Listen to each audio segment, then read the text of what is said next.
So today we are really happy and honored to have Evan Leybourn with us, serving the next generation of companies to thrive with uncertainty.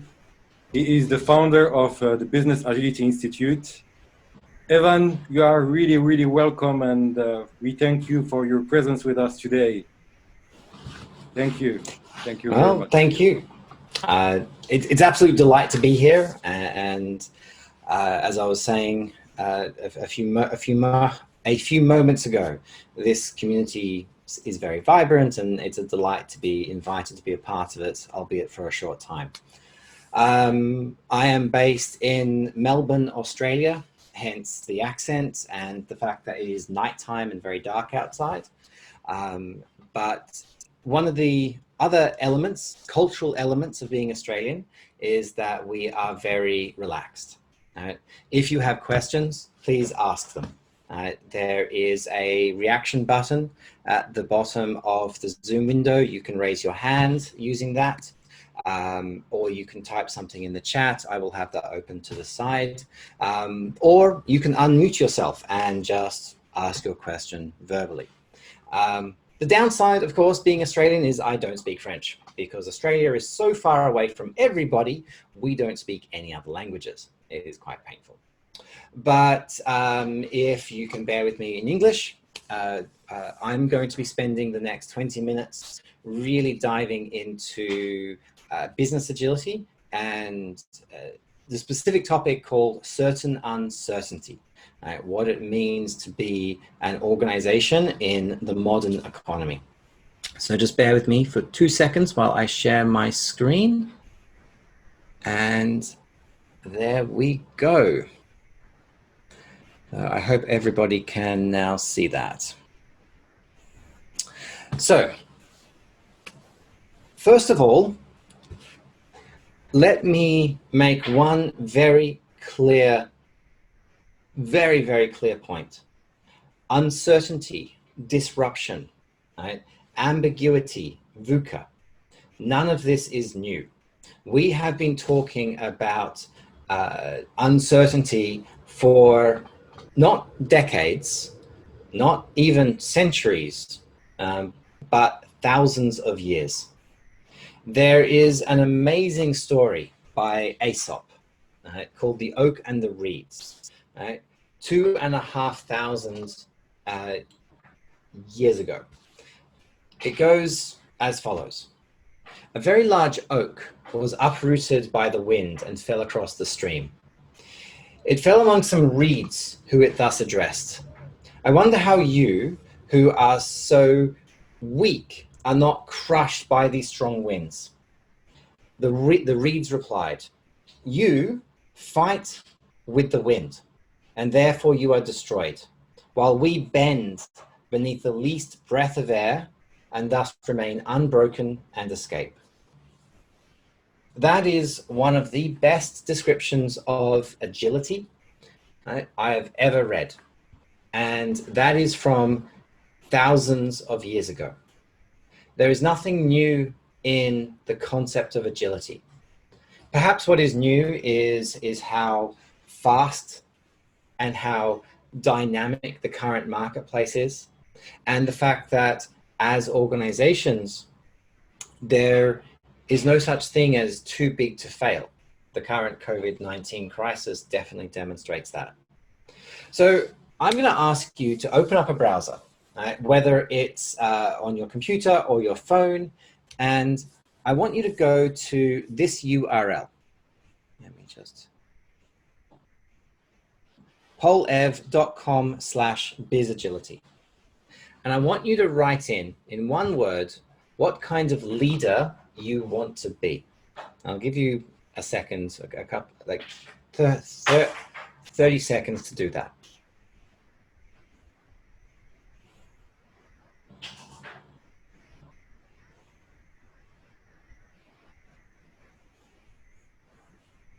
If anyone has an issue in accessing that, please message or tell me and we'll have a look.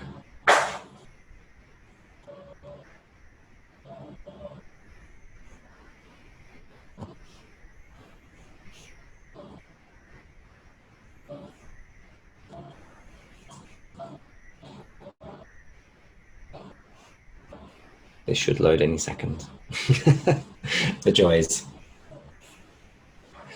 The reason why I'm asking this question is, at its heart, business agility really looks at leadership. It looks at, and I don't mean management, I mean how leaders of any kind, community leaders, thought leaders, business leaders, how they operate and how they work.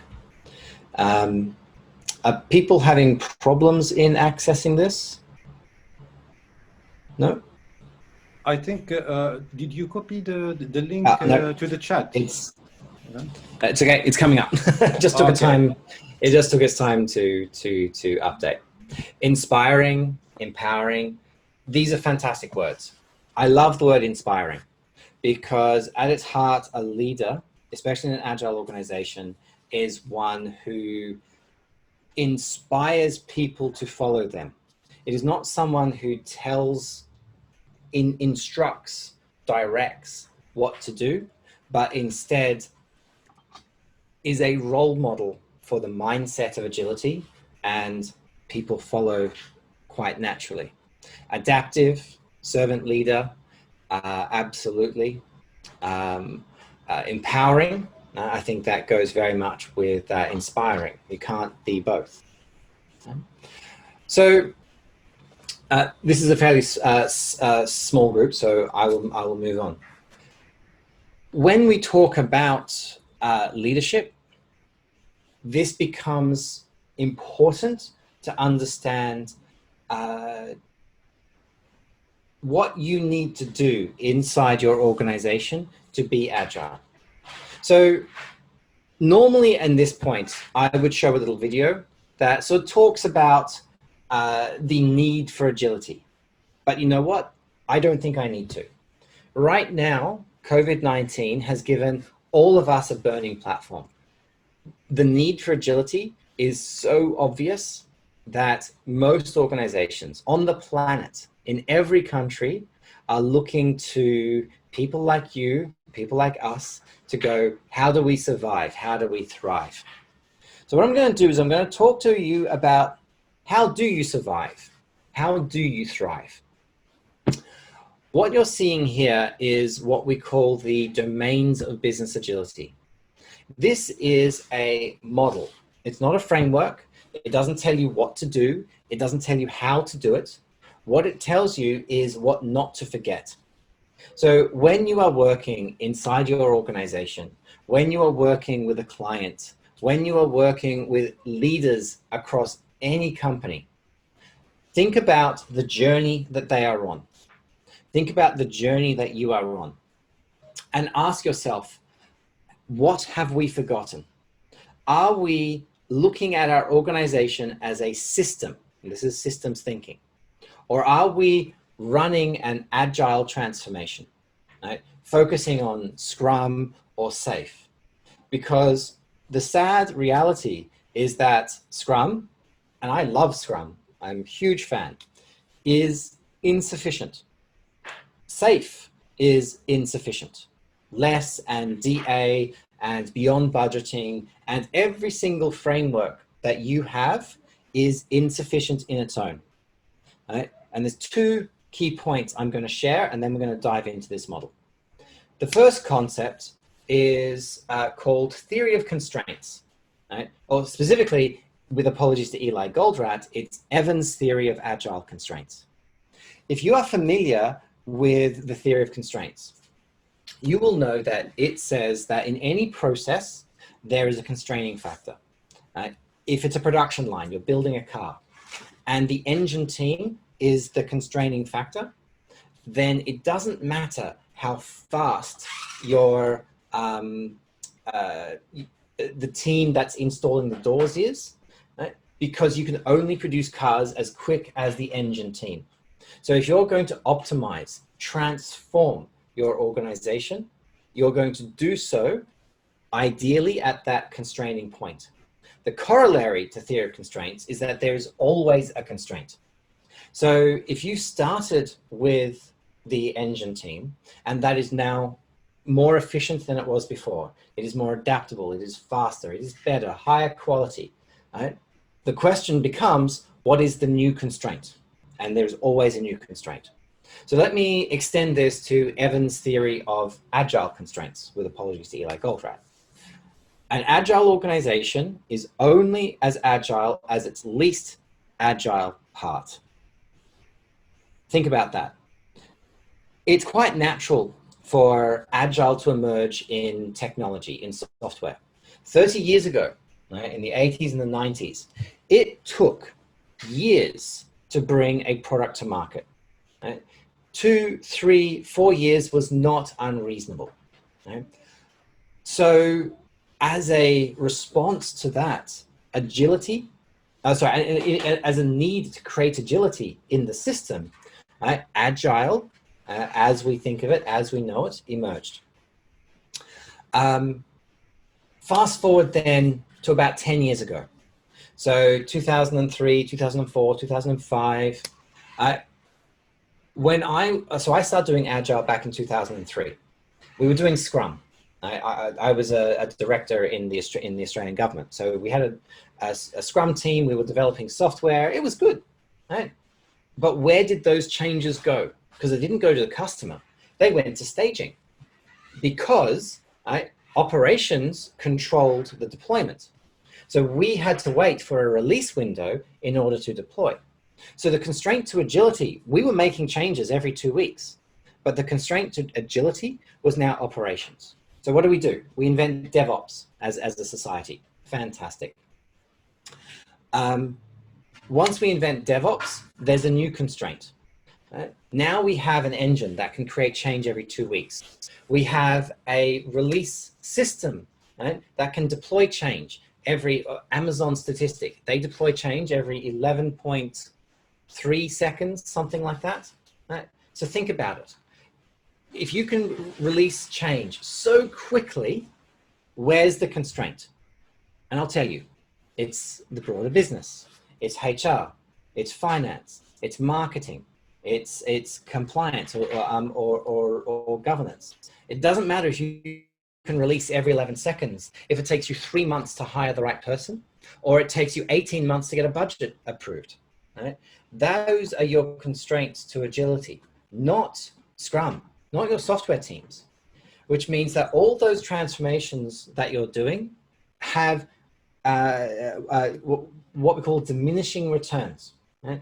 There are other areas of the organization that you should be focusing. All those amazing agile coaches you have, or that you may be, right?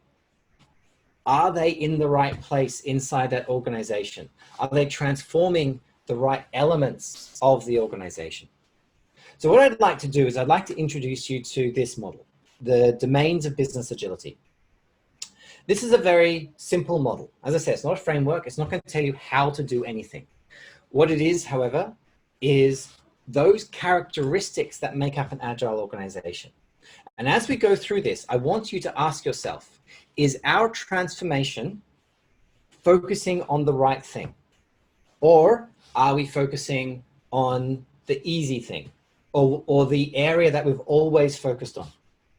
Now, this is not a long talk, right? So I will go through this relatively quickly. If you have questions around any of this, we can certainly go through it later, and that we have a lot of details on this in the Business Agility website.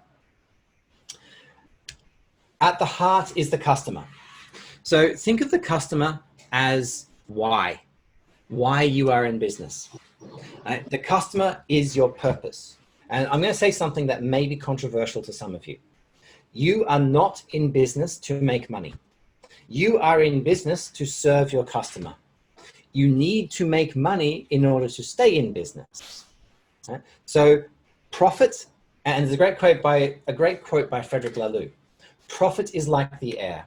We do not live to breathe, but we do need to breathe in order to live. So organizations that focus on revenue to the exclusion of all else, right, are definitely not customer focused and are definitely not agile.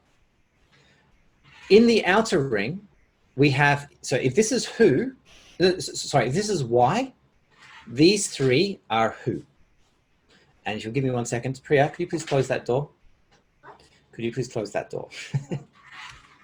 So around the, in that middle ring, we have three key domains: workforce, partners, and board. These are the three people. Not in here, please, Priya, not now. These are the three people, or the three types of people who need agility in different contexts.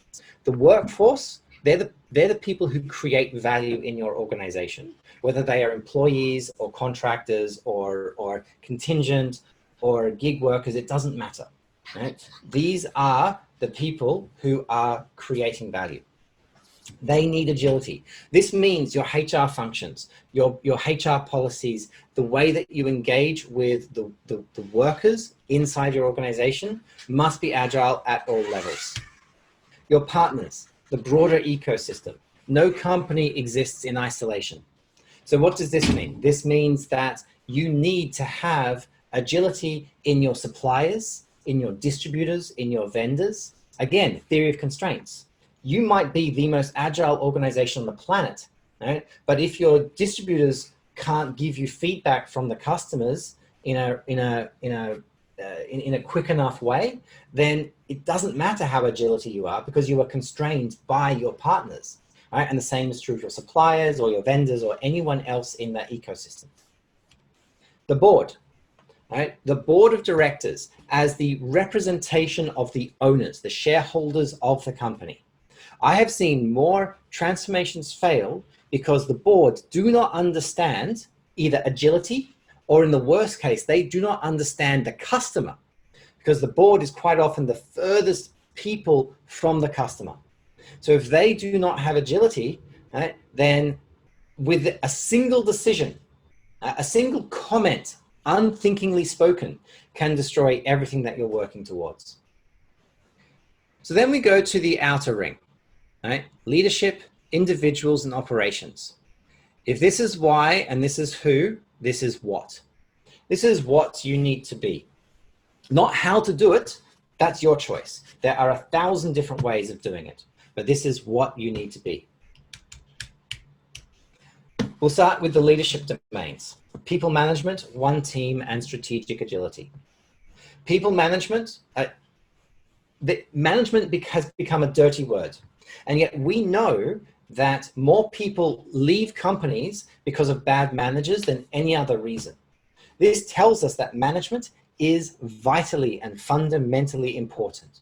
As an organization, we're on a crusade to reclaim management, good management, not process management. We don't care about process management, but people, good people management, people who care about you as a whole person, who care about your career, who care about helping you and enabling you to be the best person you can be inside that organization and, in fact, outside that organization.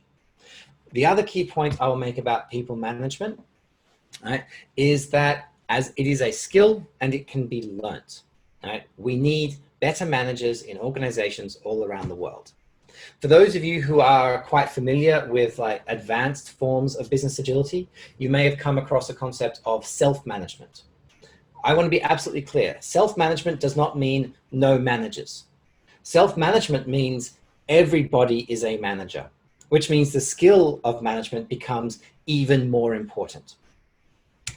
One team, a sense of unity and common purpose across the organization. The role of the leader, and someone said the word inspiring before. Yes, the role of the leader is to inspire, to align and create that common purpose across their peers, the people who work with them, and of course, the broader organization. If they're not aligned, if those thousands of people aren't working in the same direction, well, you have a broken organization. Strategic agility, very important, especially right now. It doesn't, this is one of the few times in my life I can say an extreme statement and be correct, right? Normally, there are always exceptions, right? But in this case, I'm going to say something. There is no company on the planet whose strategic plan from January is still in action, right? Every single company has been disrupted. right? In some positive or negative, some small and in many cases very large ways. Right? Strategic agility means having a vision of your strategy, and then your actual strategy emerges dynamically, organically over time as things go on. I think it's perfect time as well that we've seen the reality of people's strategic agility in practice instantly, right? Yes. And I talk about muscle memory, right? Yeah. It's those companies who don't have the muscle memory for agility, for strategic agility specifically, right? They're the ones who hit COVID-19 and just went, what the hell do we do? And they're making random decisions every day, like, and half the times they're making the right decision because a broken clock is still right twice a day, right? And then the other half the time they're making decisions that are sending them off a cliff, and they don't know the difference. But those organizations with that, who have gone to the gym, who've got that muscle memory, and obviously I don't go to the gym, it's something I do need to do, right? But the ones who have developed that muscle, that strategic agility muscle memory, are the ones who went, all right, this is another disruption, right? We know exactly how to deal with this. This is probably bigger than anything we've dealt with before, but you know what? We know what to do. And they're the ones who are responding to COVID-19 and not just reacting. Moving on from leadership, we talk about the three domains, the individual domains, right? So this is you as a person and everyone in your organization as people. Ownership and accountability, growth mindset, and craft excellence. Ownership and accountability looks at a heart, right? I need to own my work and I need to be held accountable for my work. It is a two-edged sword. Growth mindset, this has become a buzzword in the last 3 years. When we were talking about it, it wasn't quite as popular. I don't think I need to go into detail, but yes, safe to fail, open to learning, all those things that we know and talk about in terms of growth mindset, we need to inculcate across our organization. And lastly, craft excellence. Right? Very important, because you know what? If you're not good at your job, right? Whether you're a software developer, a marketer, an accountant, an ops person on the ops line, if you're not good at your job, no amount of agility is going to help, right? So way too often organizations look at it as like, it's going to cost us too much money to reskill, right, an entire workforce in the latest technologies. You know what? We're just going to be agile and that'll solve our problems. No, right? Focus on the core skill, right, if that's the constraint that you have. The last three are structural agility, process agility, and enterprise agility. Structural agility it became sexy about 2 years ago with Spotify and tribes and squads and all that kind of stuff. And every organization went and did a restructure. And don't get me wrong, structural agility is important, right? You can think of business agility and an agile organization as hashtag no handoffs. We do not, every time the flow of value passes between teams, we introduce complexity into the system and we break down, we break that flow of value and reduce agility in the system, the ability to adapt and the ability to listen to the customer and take on feedback. So we do need an organizational structure that is optimized for the value stream. I will note that if we are optimized for the value stream, we will lose, we do sub-optimize for something else. Right? And the current organizational design, the hierarchical functional design, is optimized for skills transfer. It's based on the old apprentice system.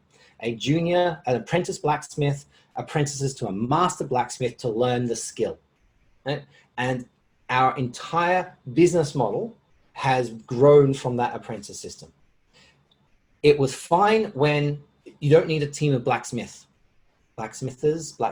I'm not quite sure what the plural blacksmith is. You don't need a team working on a single product. Right? Most of that work is individual. Right? However, today, the opposite is true. We need a team of cross-functional, cross-skilled people working in cohesion. So when that team is under different functional silos, right, we may have optimized for skills development, but we have sub-optimized for the flow of value, and that becomes a problem. Last two, process agility. This is where 90% of agile transformations focus. This is Scrum, this is Kanban, the software development process, the marketing process, the budgeting process. Right? We want that to be agile. Absolutely we do. Right? If that's your constraint, that's where you need to focus. My personal opinion is that most organizations have over-invested in process agility, and they have diminishing returns from that investment because the rest of the system doesn't have agility in it. Which then brings us to enterprise agility, which is a broader look at the system. Because an organization is a complex adaptive system of intertwining processes and systems and tools. So an individual process may be agile, but again, they will be constrained by the surrounding processes and the interfacing elements of the organization. They must also have agility as a system. Right? So think of enterprise agility as systems agility. And once you have that, then yes, the rest of the organization, the rest of what you're doing becomes agile. So I'm going to pause there. I want to give a little bit of time for Q&A. All right. Who's got some questions? Do I need to raise my hand or? No, go for it. Just go ahead, yeah. Yeah, so I was just interesting. When we bring up these topics, and I'm just thinking about process agility, for example, one of the things that I've noticed in organizations is that they think they can kind of just create an agile process and that would be done. And they know that's it. And they don't actually get the concept. And I think the problem sometimes with explaining these models to people is that they go, okay, we'll just do that and it's done. And it's not the kind of understanding of it behind it that is the value. And I just wonder from your experience, how do you get people on board with the kind of thinking behind it rather than let's just apply these things and then we're done. We've got an agile process in place, we're finished. So two things. That journey takes, and so as an organization, the Institutes, we are a research organization. We don't do consulting, we don't do training. We're a membership organization. We have a library with thousands of case studies, sorry, that's an exaggeration, about 800 case studies. And we have 6 now research teams around the world. Mm-hmm. One of the findings we had last year with one of our research teams is that the average length of a business agility transformation to be sustainable is 8 years. Right? So sustainable means it won't revert back when the energy gets taken out of that transformation or of that journey.